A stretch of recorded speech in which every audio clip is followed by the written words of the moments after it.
So what I want to do is I want to create in our hearts, in our minds, and in our lives the ability to be confident in what we believe, that we know what we believe. And so we're going to start that today in Mark chapter 9. We're going to start at verse 14. Are you ready?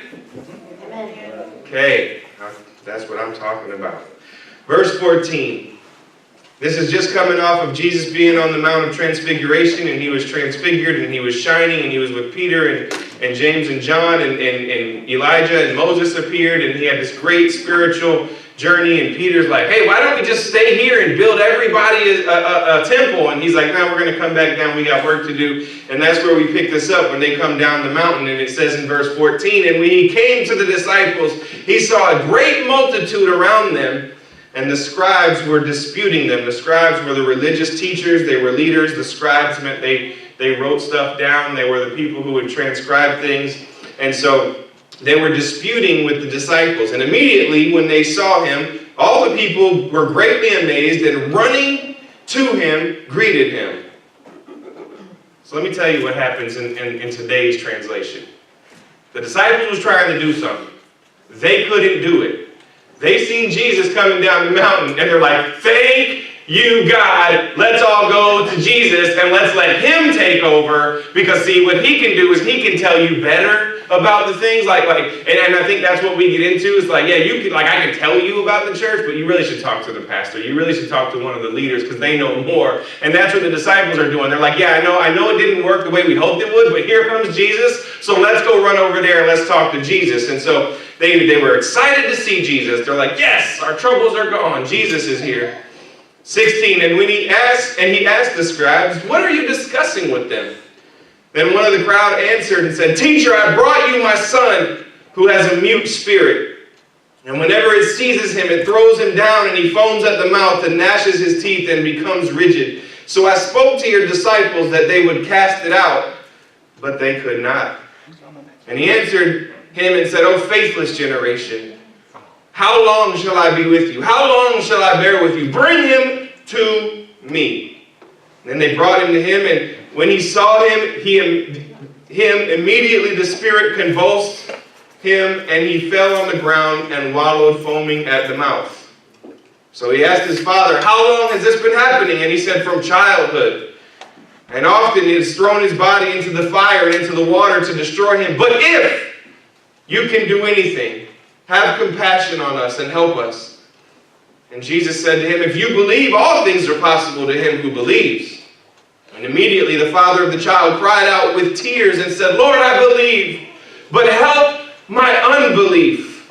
And when Jesus saw the people came running together, he rebuked the unclean spirit, saying to a deaf and dumb spirit, I command you, come out of him and enter him no more. Then the spirit cried out and convulsed him greatly, and he came out of him, and he became as one dead. So many said, he is dead. But Jesus took him by the hand, this is the boy, and lifted him up, and he arose. And when he had come out into the house, the disciples asked him privately, I bet they did, why could we not cast him out? And Jesus said to them, this kind only comes out by nothing but prayer and fasting. So I'm going to use that passage today, and we're going to talk about just the subject of unbelievable. Unbelievable. Let's pray. God, I thank you for your word. Thank you that you brought us here on this snowy, icy winter day, that we would not worry about the things going on outside or around us or in the world around us, but that we would focus strictly on what you want to do in our heart. So today, God, I ask that you would use me as only you can, that you would speak through me, that I would just be a voice that would cry your word and proclaim your greatness to this church. In Jesus' name, amen. So here's what I want to tell you. That is an outlandish, unbelievable, crazy story. And then we look at it in 2018 and we think, okay, that's great. And I'm glad that that's the thing that Jesus used to do back in his day. But that's not the thing that goes on anymore. And to that, I would say that you are actually incorrect. That is something that very much does go on in today's world and in today's society. In fact, that's something that is probably able to be seen more and more with the way the society is bringing themselves away from God, farther and farther away from God. I want to go to church, but I don't want to imitate God. I want to go to church, but I don't want to really give myself to God. And going to church does nothing for you if the change is not on the inside. Yeah. Going to church is no different than going to 7-Eleven. There ain't no 7-Elevens. Going to Speedway and just sitting in there, because unless you allow the environment that you're in to change what you are, then you're just sitting in a room listening to some person. But if you allow the Word of God to get down inside of you and change who you are and impact your life, and you walk out of here a little bit different each time when you come in, and you look at things in your life and you say, this has to change, that has to change, I can't go over here and hang out with these people no more. I love them, I care about them, but they're pulling me away from what God has for me. They're pulling me away. And all these things happen, and more in today's society, people are allowing circumstances or friendships or relationships or anything, their job, to pull them away from a loving, caring, concerning God who wants the best for them. And so people read stories like this and they say, that's great, but that's not what we deal with today. In fact, I can remember one time being in a church service when I was first in church, and we were having these revivals, and all of a sudden, it wasn't something quite as bad as this, but there was somebody who was held back, almost oppressed, if you could say, by something that was in them. And as the evangelist would preach his message, and he would go through the end of the service, and he would pray, and he would say, he looked at the one person, he said, I want to pray with you, and they said, no, I'm not having it. He said, I need to pray with you. They said, no. He came anyway, and he prayed with them, and before you knew it, the person was laying on the ground over here, spinning around in circles and making these noises that people shouldn't make, and all of a sudden, things changed, and the person got up, and after that experience, was able to break free from something that had held them down for so long. That was something that I seen at the beginning stages of my walk with Jesus, and I was like, okay, so either Jesus is really doing this thing, or these people are putting on a real elaborate show to get me to believe in this. But later I realized it wasn't an elaborate show. It was the fact that when you allow the power of God to hit you in such a way, it will change every last part of who you are. Oh, there is no demons and devils. That's something that they tell you in Sunday school to scare you into being good. But once you're old enough, it's all good and you can do whatever you want. Not true. As a matter of fact, the places you put yourself will allow certain things to attach themselves to you. Now, this is not necessarily a demon possession message that I'm going to share with you, but it is a demon possession story. And in that, I want to share with you the fact that this is something that God currently deals with in today's society. Yeah. You can go on the internet, because everything on the internet is true, and you can watch videos, for real, you can watch videos of people in these services who are doing these things, and I even watched one in preparation for this. I watched one, and the lady came up, and the guy didn't even talk to the lady. He talked to the demon inside of them, and we'll talk about that in a minute as we get on with the message. God bless you. And so what you understand is that when you have an issue in your life, you don't talk to yourself. You're not convincing yourself to be strong. You're not convincing yourself that you can get past this, that you talk to the issue itself. You talk to the thing that's holding you back. You talk to the very circumstance in your life that is trying to pull you away from God, and you say, you have no power over me anymore. You will not beat me. You will not defeat me. You will not hold me back. You will not keep me from God. You do not control me anymore in my life. And these are circumstances that happen in our life each day. And maybe it's not happening to you. Maybe you've never seen it, but I can assure you it's still happening. I can assure you that I've seen it, and I've been in places where this was going on. And so we'll talk about some of that maybe later on, but I want to share with you a story about me. Now, I used to do land surveying, and if you don't know what that is, it's like, you get the instruments and you go out and you measure different things, and you put, like, anything that has to be built has to be surveyed. They have to tell you where to put the parking lot, where to put the building, and so you'll go out into the woods, and a lot of times you're in the woods and you're going through and you're measuring different things and you're locating different things, and you're saying there's a tree here, there's a rock here. And so what I know to be true is I love that job, surprisingly, because a lot of times it put me in places that I didn't want to be.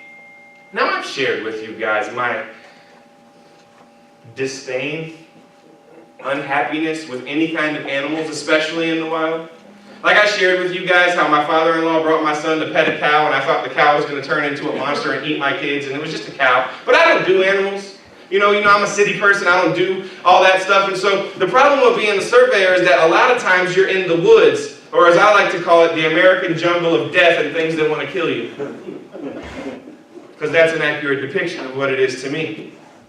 So let me give you some examples of the things that you encounter, that I encountered when you're land surveying. Well, we were surveying one time putting in power poles, and obviously we had to put in power poles where there was no power, so we was way out. And so as we were going down, there was this house. For some reason, this person decided they want to live in the middle of nowhere because they didn't have right sense. And so they built this house way out in the middle of the woods, and we're driving down the road, and like we're too far away from any kind of civilization, and all of a sudden, the dude that I'm with, he says, "Stop the truck," and I stopped the truck, because maybe there was a Bigfoot, and he was going to take a picture, and we were going to be rich, but he says, "Stop the truck," so I stopped the truck. He goes, "Back up," and I backed up, and I seen what looked like a monster from a Harry Potter movie. If you've ever, I don't know what that is because I've never seen one, but I think there's monsters, and this is what was sitting on the side of the road, and what it was a 5.5-foot Eastern Diamondback rattlesnake. Now, when I tell you that was a big snake, I need you to understand that's a big snake. Now, my problem with snakes is that I'm scared to death of them. I hate them. I don't like them. They bother me. They worry me. We're not going to go there. But this snake could kill you real easily. So the guy I'm working with decides, let's go get him. And I'm like, you go get him. I'm not going out there at all. That thing will somehow jump over the van and hit me. And so he somehow convinces me to get out. He gets out, he gets the machete, he walks up to this snake, and he goes like this, and the snake struck at him, and he backed up. He goes, "Okay, run him over with the truck." I'm like, "Oh, you bad a minute ago, but now that the snake's jumping at you, you want to stop." "No, go cut him, go get him." And so after I hit him with the truck, I backed up, and the snake took off. And I was like, "What is that? How is it taking off? It should be dead." So he goes, "No, hit him again." So I ran him over a second time. And the snake took off because there was a wood line and he was trying to get to the woods. So he's like, "Hit him again." So I ran over him a third time. And then he goes like this, which I took as, "You got him." But in reality, what this meant was, "Don't move." So he pulls out his little pocket knife and runs up to the tire because the head of the snake was hanging out from underneath the tire. He goes to get the snake and remove its head. And at that moment, I thought this meant you got him, so I backed off the snake and it struck at him again. I almost got him killed. But finally, the snake kept moving, but he was moving real slow, so he got the machete and he did what he needed to do. That's one thing that I've seen surveying, and that was just on the side of a street. That wasn't even in the jungle of death. Then we was going into this other place to stake more light poles out, and in South Florida, there's a lot of people that pick these berries. There's berries that grow everywhere, and so they go into the woods and they pick these berries. And most of them are Mexican migrant workers that don't speak English. And I tell you that because there's a reason. Not because I wanted to define that they were Mexican people, but there's a reason. They come out of the woods running and screaming and dropping their berries, but none of them speak English. So we're going into the woods that they're coming out of, and they're scared to death. And I turned to my partner and I said, "Maybe we should not go in these woods." And he said, "Well, that's where the job is." And I said, "But that's where they're running away from. Let's be smart." And so my partner was like part Puerto Rican, and so he could speak a little bit of Spanish, but he could understand more Spanish. And so these guys are trying to tell me what's going on inside the woods, and I'm like, "Nothing. I got nothing for you, bro. I don't know." I'm like, "Dory, I think he's trying to communicate with me, but I can't understand Marlin." Whatever. The truth police is always here to make sure my stories line up. And so they come out, and so I said, "What is he saying?" And he goes, "I'm pretty sure he's saying that there is a panther laying in a tree in those bushes." And I said, "Well, it's time to go. We're done here. Let's go." And he because he's a soldier and he likes adrenaline rushes. He's like, well, I think we should go in. And I said, you go in. I'm going back to the truck and locking the doors. And if you're not back in 10 minutes, I'm leaving you in these bushes. Just know that. But he did go in, and then he came back out, and he said, I was right. There's a panther. And so we went ahead and left. Because in Florida, every 10 feet, there's something that wants to kill you. There's bears in the woods. I came across bears, didn't like that. But the survey thing that you use has a big sharp point on the end. So I was like, back up slowly, get to the truck. Like I'm trying to save people's lives. What does this have to do with the Bible? We'll get there in a minute. Just let me tell you my stories for the love of the Lord. And then I'm going to give you one more and then we're done. We're going to proceed with the message.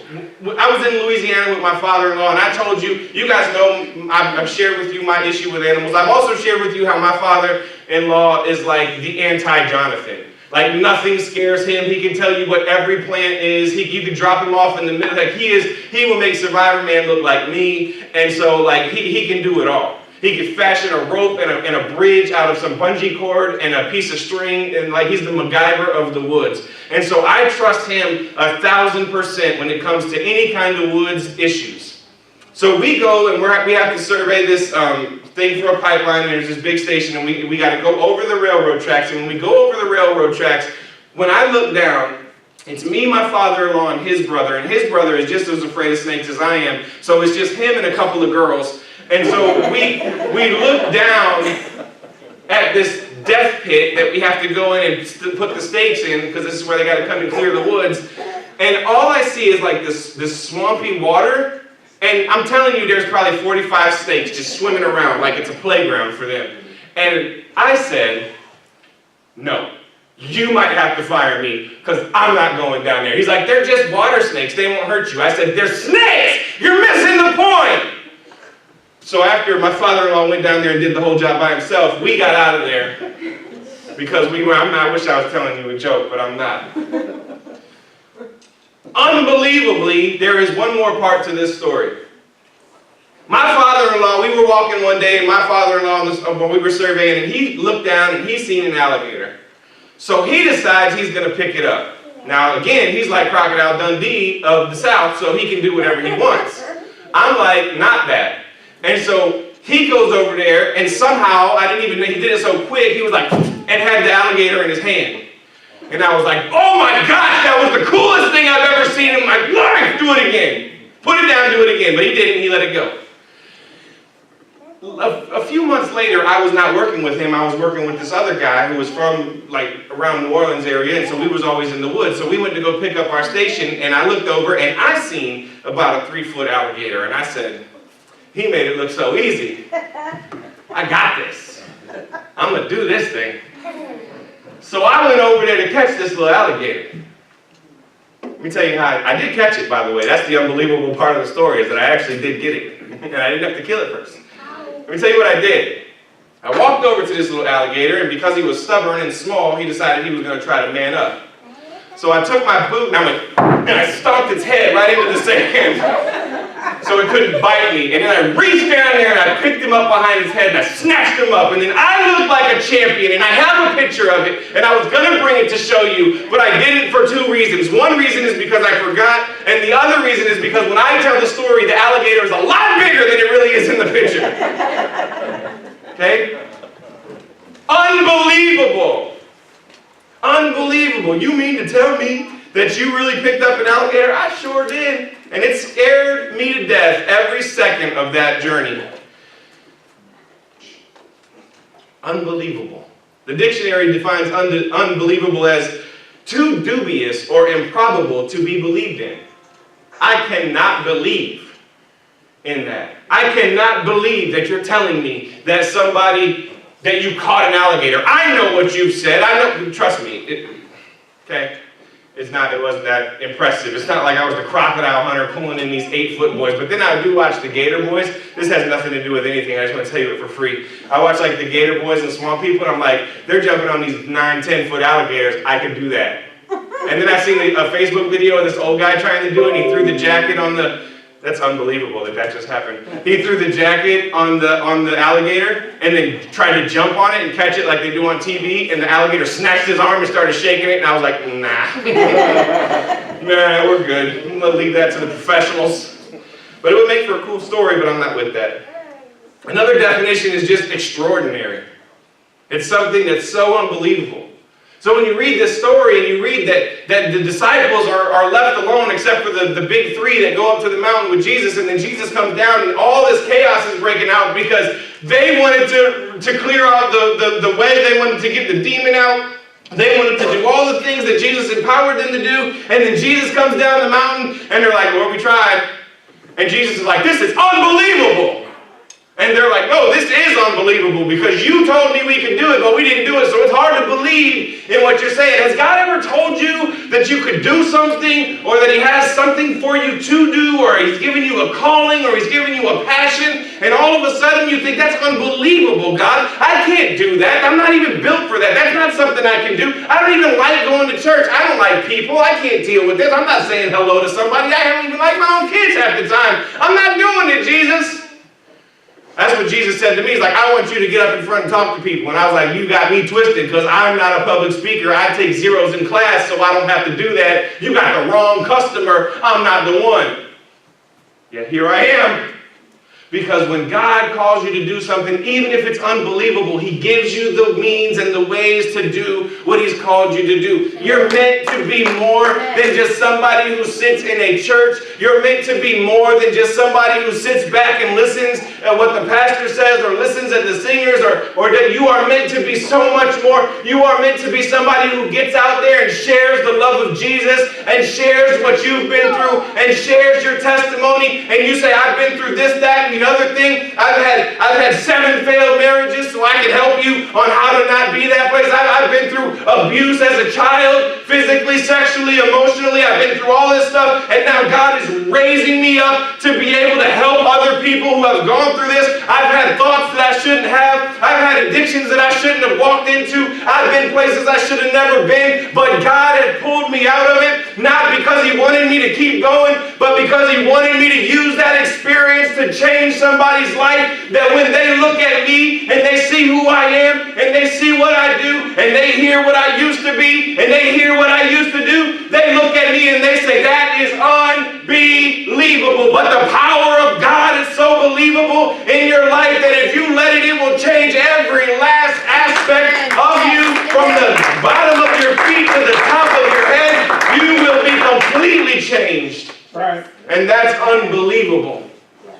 I was thinking this morning, this has nothing to do with my message either, but I just got loud and it made me think of it. Yesterday the kids were acting foolish, and I thought, there is one way that I can absolutely say I am the same on the stage and at home, because I use my preacher voice at home all the time. I'm like, did you just pray?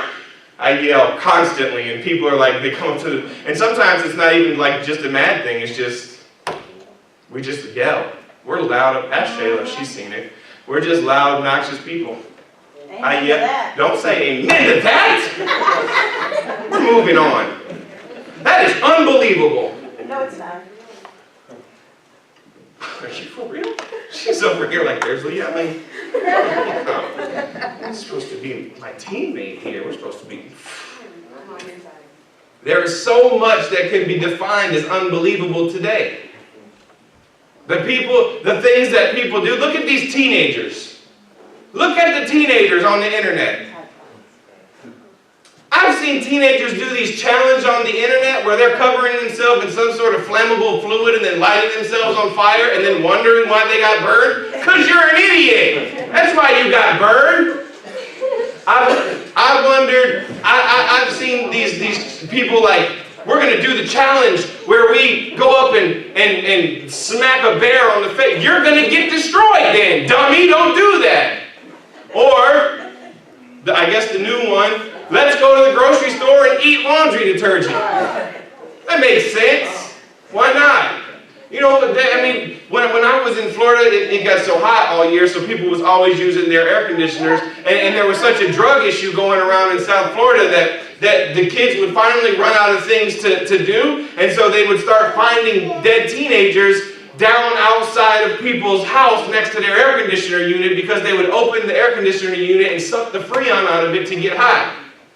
I went to do jail ministry one time, and they had to bring us in for a meeting, and they said, the inmates, you can't bring hand sanitizer because the inmates will pour it into a sock, and they'll strain it out of the sock to get the chunks out of it, and then they'll drink it because it's got alcohol in it, and they'll get drunk off the hand sanitizer. Unbelievable. Why are we letting the enemy destroy our life? Why are we letting him destroy our world? Why are we letting him destroy our culture and everything that we stand for? Everything that Jesus died for. We let people act like fools all the time instead of stopping and going in there and intervening in a situation. And we would rather take out our cell phone and watch somebody get murdered and record it so that we can put it on our Facebook page and get 400 million shares and become internet famous, rather than to step in and try to be a difference maker in the world. Why are we walking away from God at such a fast pace that nothing that we do or say matters anymore? It's unbelievable, the things that people do.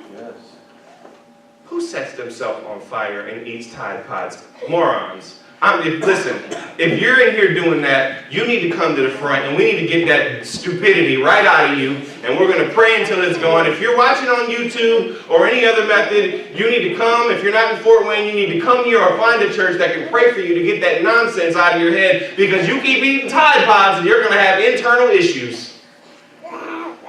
All up in here. Just telling you, that was for free. People would rather do anything than to step in and be a difference. Why can't we be difference makers? You know what else is unbelievable? People are marrying robots. Has things gotten that? I've been married for 15 years. We've been together for 16 years. Don't act like I didn't know that. I know that. Please. Anyway.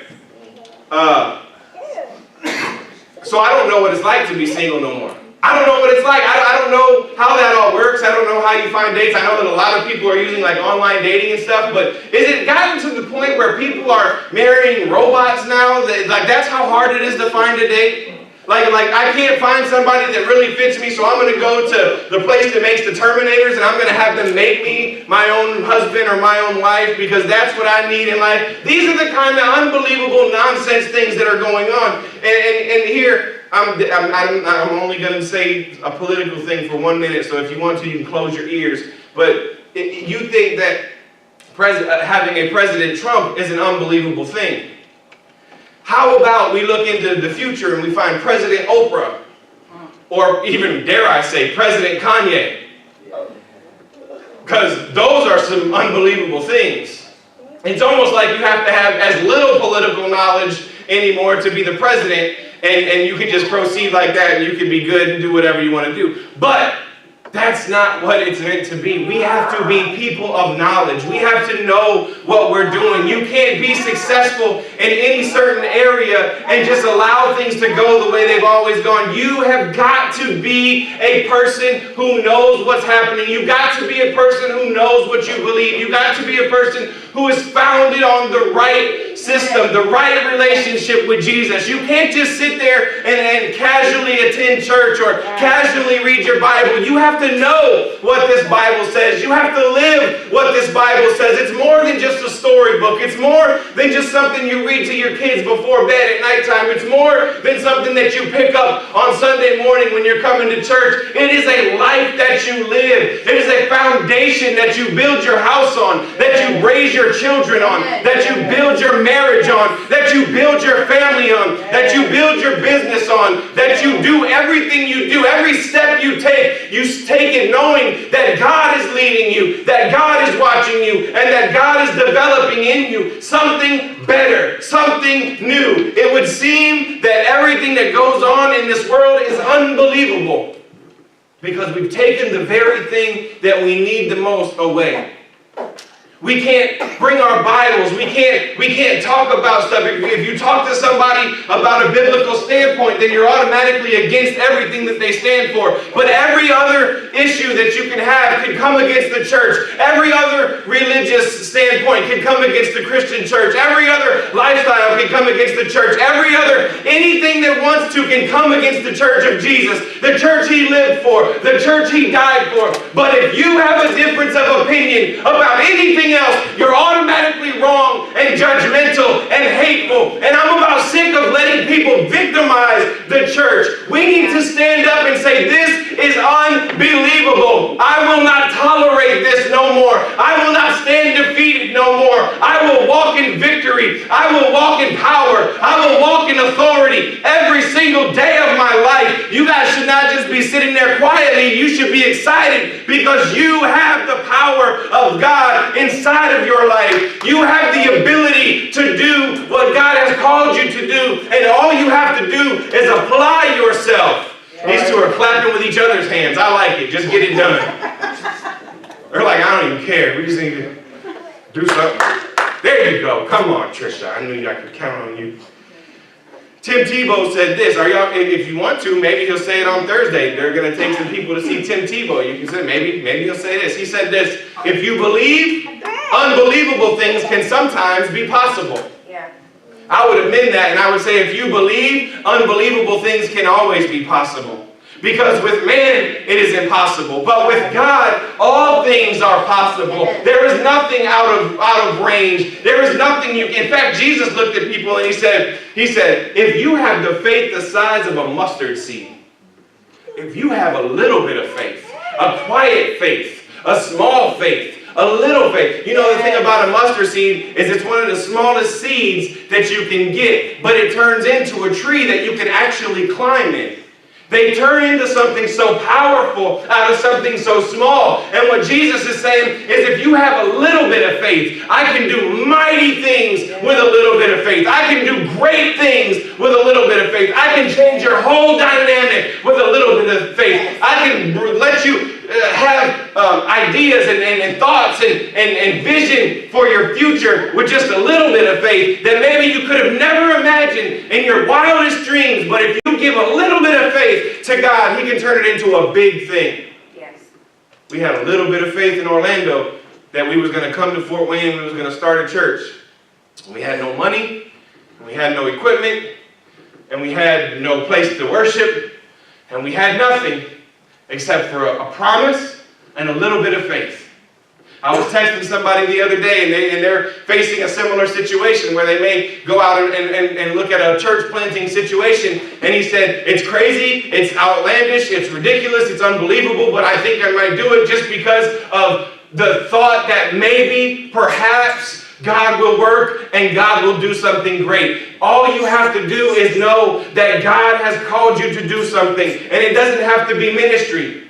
God didn't necessarily call you to do ministry. He maybe didn't call you to preach a sermon or to sing a song or to play an instrument. Maybe God called you to do something else. Maybe God called you to show forgiveness to the person that hurt you, because by forgiving them, they see that this Christian life that you claim to live, this Christian life that you say you operate in, is not just something you say, but it's something you do. It's not just something you heard a preacher say, it's something that you believe. And it's unbelievable that you would forgive me for the things I've done to you. It's unbelievable that you would respect anything after the way I treated somebody. It's unbelievable that you would get past the hurt that you've always faced. It's unbelievable. But with Jesus and a little bit of faith, the unbelievable become believable. The impossible become possible. The doubtful become everything that you could ever need them to be. You can overcome any obstacle if you just have a little bit of faith. If you believe, unbelievable things can sometimes become possible. And this is an idea of being unbelievable that is seen over and over and over again in the Bible. It's not just this one story. In fact, just in the 3 years of Jesus' ministry, you can find so many unbelievable things that He did. The very first thing Jesus did was turn water into wine. And when you read the story, you read that he had the people go scoop out of the water. He said, go get the water. He had them scoop it out of the water. And he said, go bring that to the master of the ceremony. And he's like, well, hold on a minute. You just had me scoop water. And now out of faith, he walked that cup to the master, and he gave it to him, and he said, this is the best wine we've had all night. Most of the time they wait to bring out the good wine. Now you're bringing out the good wine right now. What's the deal? And all it took was those guys to have a little bit of faith that what Jesus said to do, He would do. All it took was Mary to have a little bit of faith that when she looked at them and she said, whatever He says do it. Jesus never said He was going to help. In fact, Jesus said, this is not my problem, Mama. And she looked at the people and said, whatever He tells you to do, do it, because he's on to something. He's about to do something unbelievable. And you look at your life and you stand there and you look at the mirror and you look at the struggles that you face and you look at the trials that you've been through and you look at the circumstances that you've walked through. And all God would say is keep it a little bit believable, because if you have a little bit of faith, all the stuff that you walk through will fall away and the unbelievable will happen in your life, and you will see new things and you will hear new thoughts and you will understand new ways that God wants to lead you. And it might seem unbelievable now, but if you focus, God will make the unbelievable believable. Right. Go back to Moses and the Red Sea, and God said take them out, and all the issues that Moses had to deal with before they got out, or when he was taking the people out of Egypt and they got out, and he had to go to the Pharaoh. He said, I can't do it, I'm not a good speaker. He went anyway. He did all this stuff, and then they got out, all the plagues that had to come, and all the stuff that is unbelievable that Moses had happened for him. And they're getting out, and they go up to this place, and they got Egypt behind them, and they got freedom in front of them, and between the bondage that's behind them and the freedom that's in front of them, there's a sea. And that's where we find ourselves standing a lot of times, is trying to get away from the bondage that holds us back and get to the freedom that's in front of us. And in the middle of that, there's something blocking our way. There's resentment blocking our way. There's fear blocking our way. There's pain blocking our way. There's relationship blocking our way. There's something blocking us from the freedom that God has for us. And Moses had to look back, and God said, take the staff in your hand and go to the edge of the water. And when he went to the edge of the water, God moved it to the side. He moved all the danger to the side. He moved all the fear to the side, so that Israel could walk through on dry land, and that the things that were there to hurt them, the things that were there to block them, could no longer block them, because God is more powerful than any circumstance in your life. And when you think, I can't get through this, I can't get past this, it's too much for me, that is unbelievable to think that God will not act on your behalf. Samson got upset. I don't know that I would want to upset Samson, because when Samson was upset, he took the jawbone of a donkey and he killed 1,000 people. So I'm just going to go ahead and let Samson be mad by himself. I ain't messing with that joker. I'm not messing with any dude that can pick the city up and move it. I'm not messing with any dude that can tear apart a lion with his own hands. I'm just not messing with that joker. If he's going to go and whip 1,000 Philistines with the jawbone of a donkey, that's unbelievable. But yet he did it. Elisha, one of my faves. I think it's one of Trisha's favorites too. Elisha was walking one day and some teenagers were making fun of him. Let me share with you, if you're a teenager, watch who you make fun of. Watch how you talk. Watch how you act. They were making fun of him. They was like, look at him. And the Bible even says that they called him Baldy. So watch him out against bald people. Okay? They called him Baldy. And Elisha had had enough of it. And so, it's in 2 Kings chapter 2. You can go look it up if you think it's unbelievable. So Elisha called down punishment from God. And he said, God, I need you to do what you can do and get these rugrats out of here. So what did God do, and what did Elisha do? Elisha called bears to come out of the woods and to take care of those kids for him. Oh yeah, that's in the Bible. That's a Bible story from the Bible for you. What about Daniel? They told Daniel, you can't pray no more. It's almost like what we deal with. You can't pray no more. You can't pray in school no more. You can't talk about Jesus no more. You can't pray. I don't want to see you pray. I don't want to see any kind of religious stuff. I don't want to see you doing any of that stuff. You can't pray no more. They told Daniel, you can't pray no more. He said, not only am I going to pray, I'm going to pray in front of my window with the window open so everybody that walks by can see that I'm praying, because I am not afraid of people, but I am worried about the fact that if I listen at people over listening at God, that God's punishment will be so much worse than what they can do to me. But if I listen to the voice of God, God will protect me no matter what they do. And they grabbed Daniel and they brought him down, and King Nebuchadnezzar said, you got to throw that boy in the whatever that thing is, you know, that cage where they hold the lions. The lions, then, you got to throw them in there. And so they grabbed Daniel and they threw him in the place. Man, I am really struggling with the lions then. And Daniel stayed in there all night. I think Daniel probably was walking around. He was like, Mr. Lion, come here.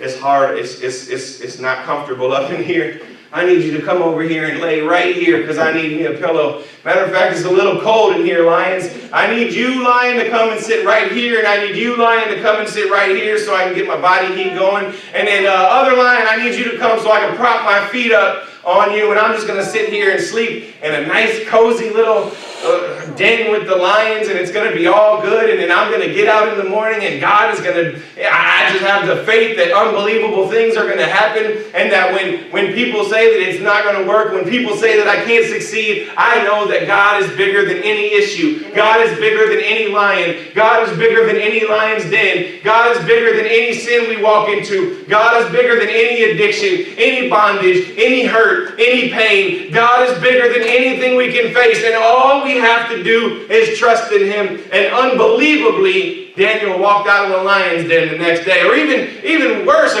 this king really just didn't like people, and so he threw 3 of Daniel's buddies in a fire pit.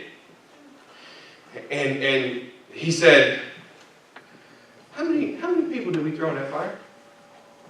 Hey, fellas, how many people did we toss in that fire? And they said, we threw 3 people in there, King, Your Majesty, Your Highness. We threw 3 people in there. And he goes, well, we got a problem then, because right now there's 4 people in the fire, and they're not just sitting there, they're walking around free. We threw them in there bound. We threw them in there hurt. We threw them in there depressed. We threw them in there defeated. And now there are 4 of them walking around free. And oh yeah, the 4th one looks like the Son of God. There is something unbelievable that happens if you would just let God work in your life. If you would stop trying to fix every problem by yourself, but you would say, God, I need you. I need you to fix me. I need you to help me. I need you to walk through this. I need you, God. Yes. Amen. There is something unbelievable that can happen. I got to get moving. John 11. Lazarus dies. Lazarus was Jesus' friend. Jesus waits 4 days. They called Jesus and they said, Jesus, your boy is sick. And if you don't get over here, he's going to die. And Jesus, the disciples said, well, let's go, Lord. And Jesus said, we're going to cool out right here. But Jesus, he's sick. He'll be fine. See, sometimes Jesus lets us walk through things that we can't see, but He knows the outcome. And we sit here and we think we're in our tomb. We sit here and think that we're sick to the point of death. We sit here and think all the negative things that are happening, but Jesus waits for a few days because He knows what's really coming on the other side. And so when we go through our issues and we go through our struggles and we go through our fears, Jesus doesn't really get worried about it like we do because He knows what's happening on the other side. Amen. Jesus knows what's going to happen, that after 4 days when everybody else thinks you're done, when everybody else thinks you're defeated, when everybody else thinks you're out for the count, He's going to walk up to that tomb that you hid yourself in and He's going to say, roll the stone away. And they're going to say, no, we can't do that, Jesus, because it's funky in there. It stinks in there. We can't open that door right now, Jesus. And when we look at Jesus and we say, God, I can't show you what's in my closet. God, I can't show you what's on my internet browser history. God, I can't show you what's in my bank account. God, I can't show you the things that I'm on. God, I can't show you where I've been. God, I can't show you the addiction I just came through. God, I can't show you what's going on in my life. But God already knows, and He says, open the door anyway. And when God opens the door, He says, Lazarus, come out. Or better yet, He says, Drake, come out. He says, Dustin, come out. He says, Tim, come out. Whatever you're hiding from inside the tomb that you placed yourself in, don't worry about the smell. Don't worry about the issues. Don't worry about the embarrassment. Don't worry about the fear. Just let the door be opened and let Jesus call you out of there. Call you to a new future. Call you to something new. It said, don't open the door. Jesus told the dead man, told the sister, I told you, if you believed, you would see the glory of God. My message to us today is don't give up now. It might seem unbelievable, but I can't wait to see the glory of God. I can't wait to see people up in the church being touched in new ways by God. To see this area right here that we specifically left open and clear to where this place is filled up and there are people just up in here trying to get closer and closer to the power of God, to the glory of God. And that if we would just believe, we would see the glory of God and we would see the change fall off, and we would see the difference made. And all we have to do, all we have to do is believe in the unbelievable. That's right. And we will see God move. That's right. We will see something new that we never seen. So I'm going to give you a couple things real quick, and we're going to wrap up. For real, this time. What stops us from believing? What stops us from believing? I can't speak for you, but I think I can pull out of this passage that we read some things that stop us from believing. In verse 14, the first verse we read today, it says, he came to the disciples and he saw a great multitude around them, and the scribes were disputing with him. The first thing that stops our fear, that stops us from believing in the unbelievable, is disputing. People always want to dispute with you over something. People always want to fight. Go to, hey, why don't you come check out my church? Are you serious? I'm not doing that. Church is stupid. Just try to get an argument out of you. Because if people can get you to lose the whole idea of what church is to you, and they can get you to blow up, and they can get you to be excited, and they can get you to act stupid, then they can look at you and they can see, and that's why I don't need to go to church, because that's what church is. It's people who say one thing and live something else. Church is not people. There are those churches. There are those in every church. There are people who say one thing and live something different. But I want to tell you, church is not a place for people who are perfect, for people who have made it. Church is a place for people who are striving to get better, who want to be free, who want to get to the closest relationship they can have with Jesus. It's not just about coming here to come here. Church is about finding Jesus a new way in your life. Right. Being free of old issues. But when people come against us, we tend to give in. And I think it was in Texas, and I'm not going to look at Chastity because if I get any details wrong, she's just going to correct me. So I think it was in Texas, but it was somewhere, and we had a cable dude come, and he had a different belief than what we did, and he was trying hard to convince Chastity of why her belief was wrong and why his belief was right. And so he was disputing with her over what different things are. The Bible says this, but it doesn't mean that, but it says this, and you don't believe this, and that's where. And all these things cause churches to be divided and separated, but Jesus said that a kingdom divided against itself will not stand. If we want to take a stand against the enemy, and we want to stand as victorious Christians, in the end, when Jesus is ready to take us home, then we have got to be united. You never see one of these demons fighting with a demon. You never see a devil fighting with a devil, but you'll see plenty of church folks fighting with other church folks. You'll see plenty of people saying, I like old music, I like new music, I like a quiet preacher, I like a louder preacher, I like you to be short with your message, I like you to take all day long. That's my kind of people right there. I don't care what it is. I'm sick of disputing over church issues. Why don't we get inside the church? And I don't care if we got old chairs that were given to us or we got brand new chairs that we spent $4,000 on. It's not about the chair. It's not about the carpet. It's not about the colors. It's not about the music. It's not about the preacher. It's about Jesus. We have got to get closer to Jesus and stop the bickering. All right.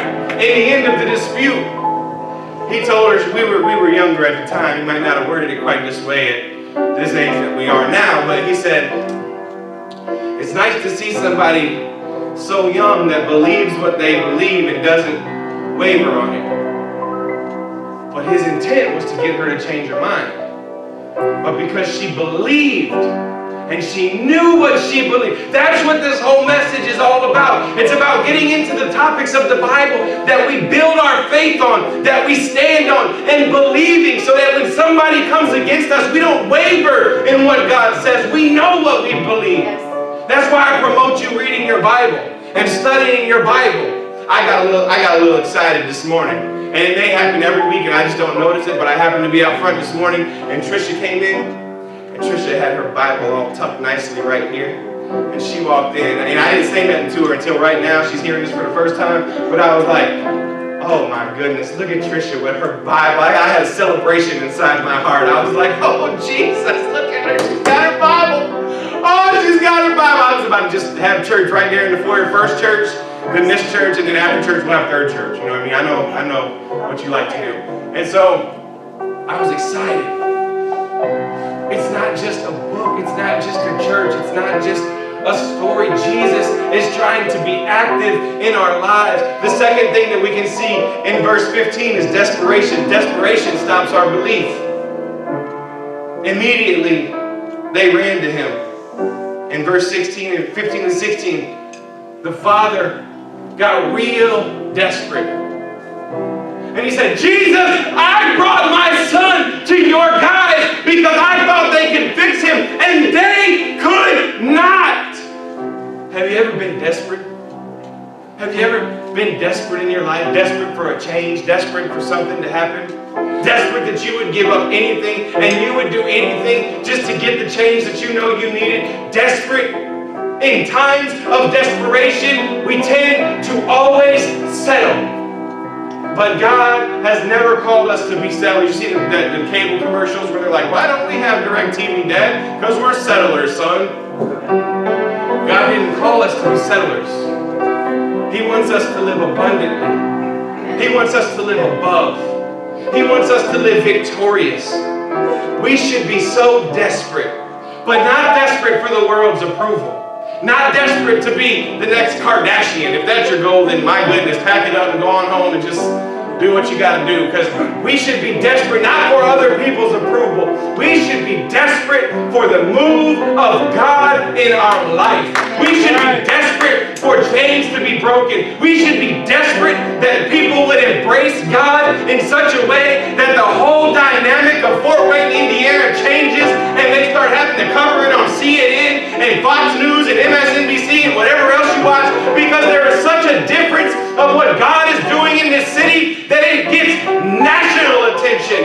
That people want to know, how is your city being changed? How is your city going? How is this happening? Because we have tapped into the power of God, and we don't keep it right here in the church, but we walk outside with it. Right. We lead with it. We show it to other people. Desperate. We should be desperate for a move of God. Verse 24, doubt. Doubt keeps us from believing. This is probably the saddest verse of this whole passage. And I think this is the heart and the mindset of most people in church. He said, if you believe, all things can happen.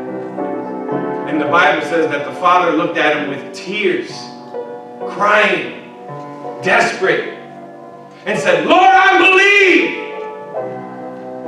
but will you help my unbelief? I believe, but there's a part of me that is unsure. I believe, I heard the stories of what you've done, but there's something inside that says you won't do it for me. I believe, but will you help my unbelief? I believe, but the people that you sent in your name couldn't do it. Oh, I'm talking to the churches. Stop that. I believe, but I've seen so many people in leadership fail and not care about the people that they were hurting. I've seen so many pastors, I've seen so many leaders just walk around and fail over and over again and then walk out like it's all good, there's no issue. I believe, but can you help my unbelief? Can you help the hurt that I've seen? Can you help the fear that I've walked in? I believe, God. I believe, but I need you to help that part of me that doesn't believe. Mark 6 verse 7 says the disciples were given authority, but in Mark 9, they couldn't operate in it. Just 3 chapters. What authority has God given you that you can't operate in? I'm too weak to fight this by myself. I'm too weak to go through this struggle by myself. But God gave you the authority. but I don't want to operate into the authority that God gave me. Because if I start operating in my God-given authority, people might walk away from me. They might think I'm some sort of crazy person. Oh, he's one of them religious nut jobs. I'm not even trying to be around that. I believe, God, but will you help my unbelief? Doubt will defeat your destiny every single time you let it.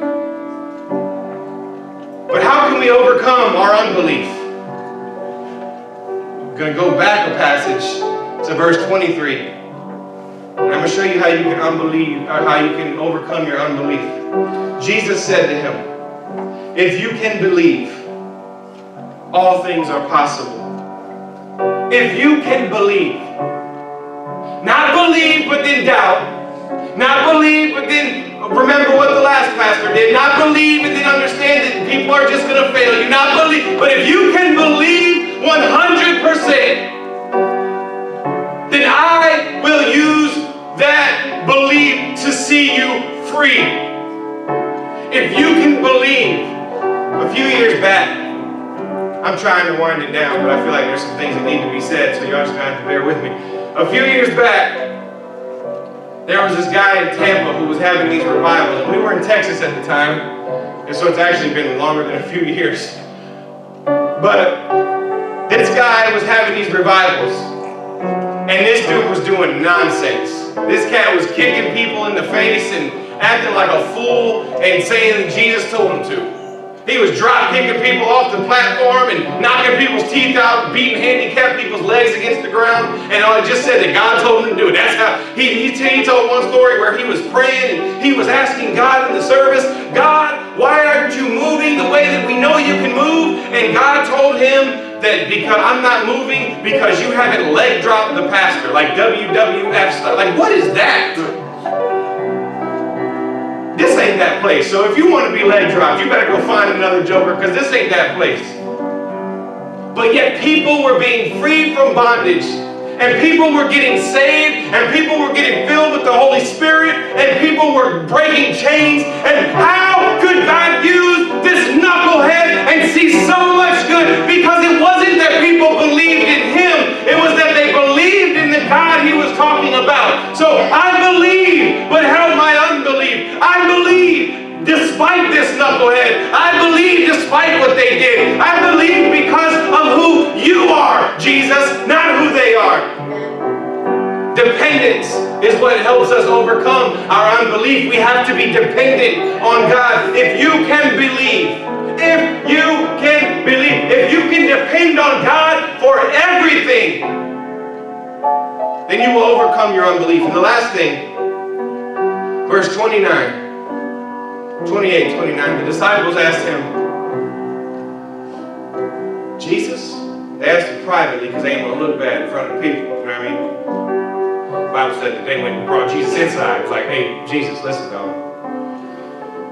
It ain't worked for us the way it works for you. And I'm kind of wanting to know what's going on. That's the Jonathan translation. You won't read it like that in your Bible.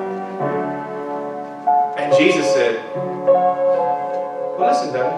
No, he didn't say that. Jesus said, this kind only comes out with prayer and fasting. Okay, I get it. So I have to be a person of prayer, and I have to fast every now and then I can overcome the evil spirits that try to come against me, and then I can overcome the things that want to hurt me. No. That's not what he said.